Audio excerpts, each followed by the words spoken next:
liftoff of the 25th Space Shuttle mission, and it has cleared the tower. Control. Roger, roll, Challenger. So the 25th Space Shuttle mission is now on the way after more delays than NASA cares to count. This morning, it looked as though they were not going to be able to get off. 1 minute, 15 seconds. Velocity 2,900 feet per second. Altitude 9 nautical miles. Downrange distance 7 nautical miles. You saw it just a few moments ago, about 45 seconds after liftoff, a huge fireball in the sky. We have a report from the flight dynamics officer that the vehicle has exploded. Flight director confirms that. We are looking at checking with the recovery forces to see what can be done at this point.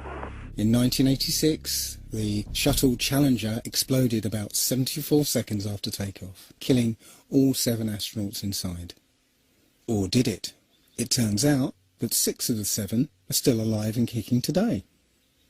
Ellison Onizuka claims to be his identical twin brother, Claude. The Challenger pilot, Mickey Smith, hasn't even bothered changing his name. He's now Professor Michael J. Smith of University of Wisconsin. Now, Krista McAuliffe was a bit of a sneaky one. She was the Challenger payload specialist, quite famous for being a teacher. It turns out during her astronaut days she was using her middle name, Krista, and now she goes by her first name, Sharon, and she's a Syracuse law professor. The Challenger commander, Francis Richard Scobie, is now Dick Scobie, which sounds like a rather unpleasant disease, a CEO of Cows in Trees Limited. Judith Resnick, the Challenger mission specialist, again hasn't even bothered changing her name. She's a professor at Yale Law. And finally, Ronald McNair, another Challenger mission specialist, claims to be his identical twin brother, Carl McNair. What are the odds? There's this one video where the actor is going around a corner and he is faded out before making it completely out of the viewer's sight.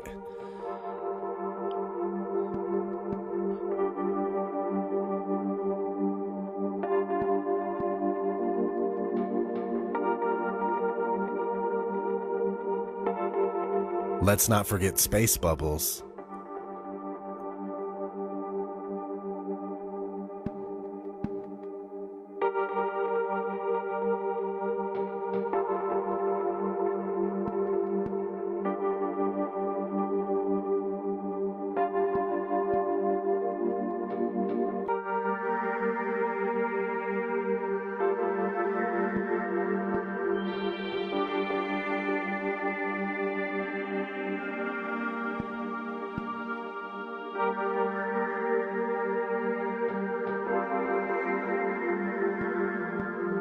Dave Williams about to move out of the Quest airlock. Those particles that you see emanating from the airlock is said by the EVA officer Paul Boehm in Mission Control to be particles of water from the crew's sublimators on their spacesuits.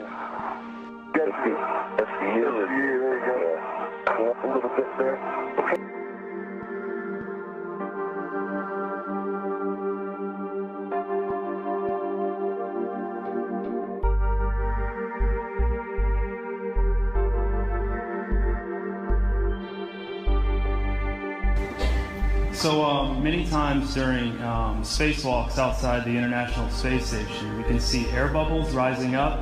Can you touch on how there are air bubbles in space? Can you be more specific? Air bubbles? So yeah, like a lot of times during the footage, the NASA footage, you can see bubbles coming up out of the helmets or kind of from underneath you. How do you explain bubbles in space? Yeah, I'm not sure exactly what you're talking about. Oh, and it just happens that actors train in an underwater tank.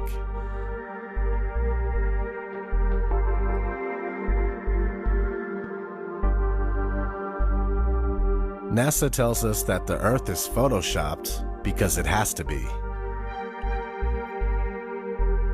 It is photoshopped, but it's has to be. Then there was another layer to sort of simulate the atmosphere. And then there's this little bright spot. It's called the specular highlight. So it's the reflection of sunlight off of water. Those are the pieces, but you can't just slap them all together. It just didn't look realistic. It looks kind of flat, or the clouds are sort of too see-through. So I just hit Command Z a lot. There's artistry to creating the world. What I imagine it to be. Unfortunately, I'm not an astronaut. I've never been to space. Some NASA actors say that you can totally see stars when you're in space. Whilst in space, have you ever looked away from Earth into the black void? Yeah. So because you can see, because you can see the stars. Oh yeah. You know, and pretty much all the time you can see the stars. It's not a black void. I mean, it's black, but there's all kinds of little polka dots. There's all the stars there, and the cool thing is about it, you can see it during the day. Yeah, you can, and there's more than stars. You can see planets. You can see moons. You see the gas. Magellan clouds of the Milky Way you see Galaxy. The Magellanic Clouds. Magellanic. See, I just wanted the Magellan Well, there's a large clouds. one and a small one, right? Yeah. And then you can see the zodiacal light. Whoa. But the NASA actors from 1969 say that you can't see the stars in space. We were never able to see stars from the lunar surface or on the daylight side of the moon by eye without looking through the optics. I don't recall during the period of time that we were photographing the solar corona what stars we could see. I don't remember seeing any. You can see the stars. Oh yeah. You know, and pretty much all the time you can see the stars. I don't remember seeing any. NASA says that we can't leave low Earth orbit.